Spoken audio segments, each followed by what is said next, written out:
vieille histoire. Je suis né il y a à 200 mètres d'ici. Donc c'est toujours avec émotion que je retrouve l'Amar.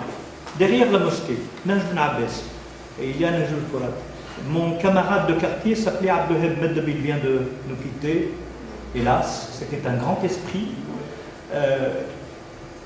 Il représente à peu près, rendons-lui hommage, puisque l'occasion m'est ainsi offerte de vous en parler,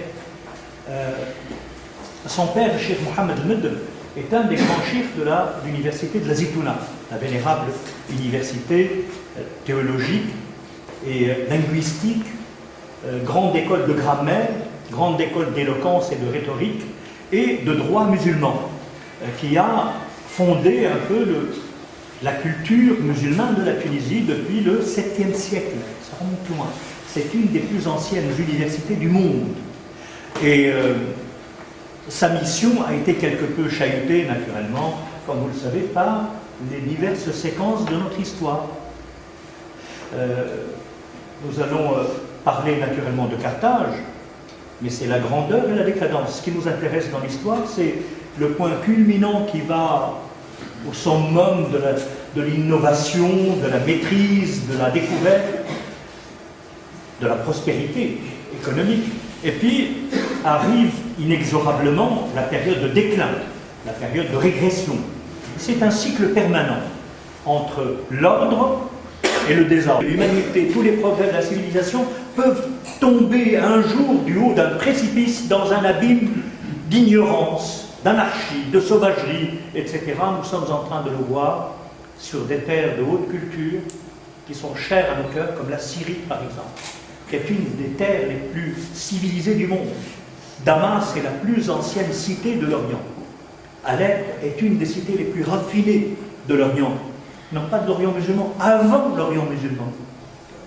L'attaquer et notre histoire, on dirait côte syrienne, libanaise, palestinienne, enfin, les noms changent, mais là était le foyer incandescent d'un des moments les plus sublimes de l'intelligence humaine. C'est là où les prêtres du Calife ont façonné l'alphabet que nous utilisons nous aujourd'hui. Comment s'appelle cet objet qui est beau? Ça vient de Kataba en phénicien. Il vient de cet alphabet consonantique, les voyelles. Oui, les consonnes et les voyelles que nous utilisons viennent de cet alphabet de 26 lettres qui a été façonné par ces intellectuels, les prêtres étant des intellectuels, c'est commun à toutes les cultures. Hein. Ce sont les hommes de religion parce qu'ils n'avaient pas de travaux agricoles au champ, parce qu'ils n'avaient pas de chèvres à garder.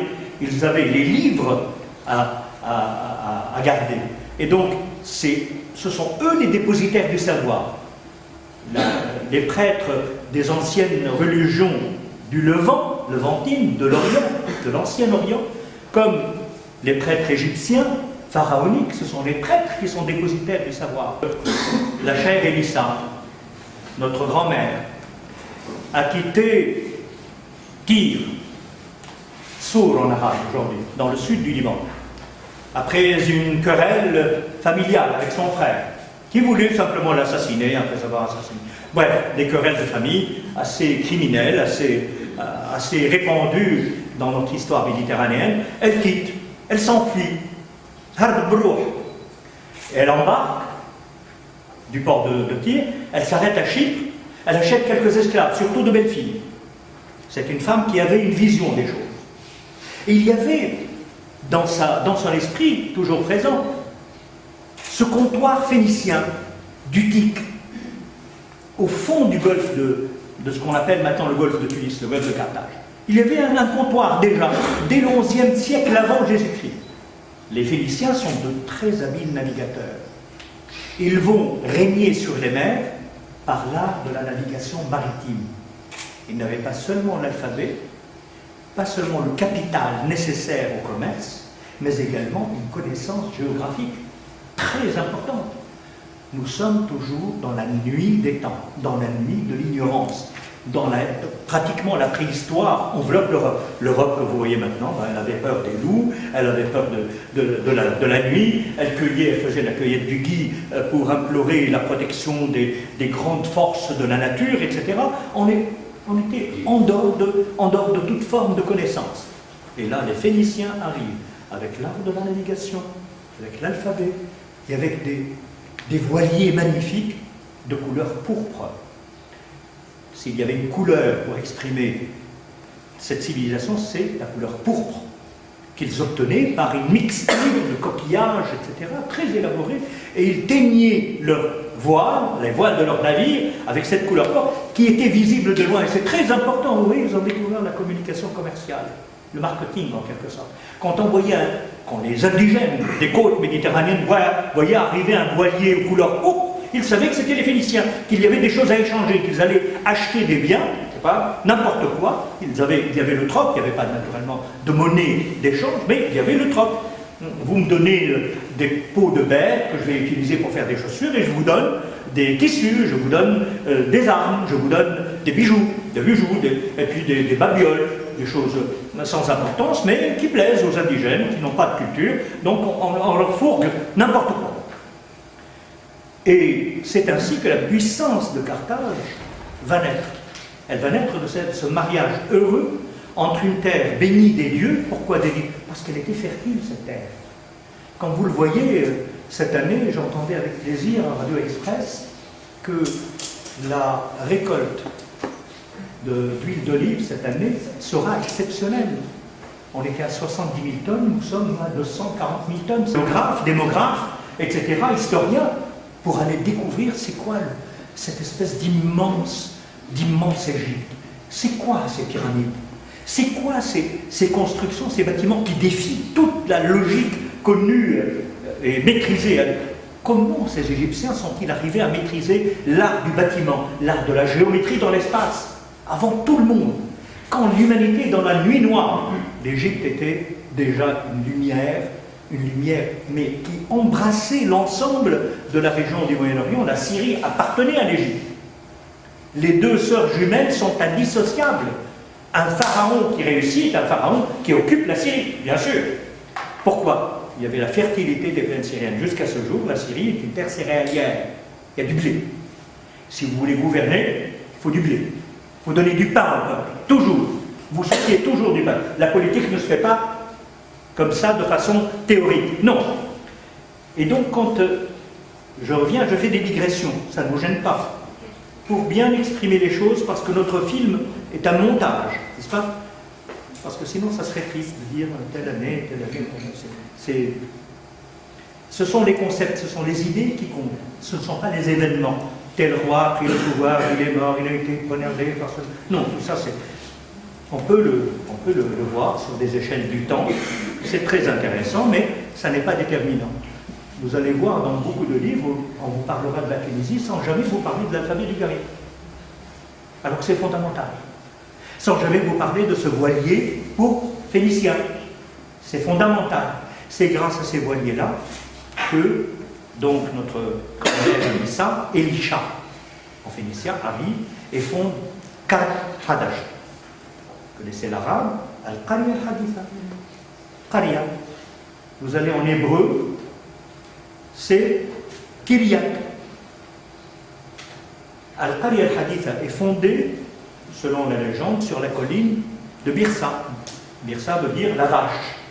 C'est la Lissa aurait découpé en lanière une belle peau de bœuf, et pour ne rien payer presque, au roi berbère, au chef des tribus berbères qui était là, je vais acheter l'équivalent de cette peau de bœuf. Oui, faites, voilà, quelques pièces d'or, il était content. Et elle a découpé ça en lanière et ça a fait la colline de Birsa. Et la colline de Birsa, là où il y a l'Acropoléon maintenant, l'ancienne basilique Saint-Louis, la colline, c'est là où les premiers Phéniciens ont construit leur temple. On ne peut pas construire une ville sans construire de temple. La religion, je le disais, joue un rôle fondamental. Les prêtres ont besoin d'un temple pour diffuser leurs croyances et pour gouverner l'âme des gens, en quelque sorte. Et puis à côté du temple, qu'est-ce qu'il y avait? Tenez-vous bien, il y avait un sénat. Dans la nuit noire de l'ignorance des autres peuples, le peuple phénicien a construit un sénat avec 100 sénateurs cooptés, non pas élus. Vous savez, les élections, ça pose beaucoup de problèmes, nous sommes en train de les... Non, c'est coopté, c'est-à-dire que l'ancien est un notable, il est intelligent, il a fondé un comptoir, un commerce prospère, nous allons prendre son expérience et la mettre au service de la communauté en le nommant sénateur.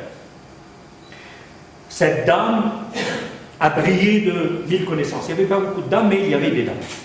Je disais, la fondatrice était Élissa. Les femmes phéniciennes ont joué un rôle fondamental dans la cité de Carthage. Du début jusqu'à la fin, Élissa, la fondatrice, jusqu'à la femme d'Asdrubal, qui a vécu l'incendie de Carthage et la destruction de Carthage. Il y a 2 femmes, de bout en bout.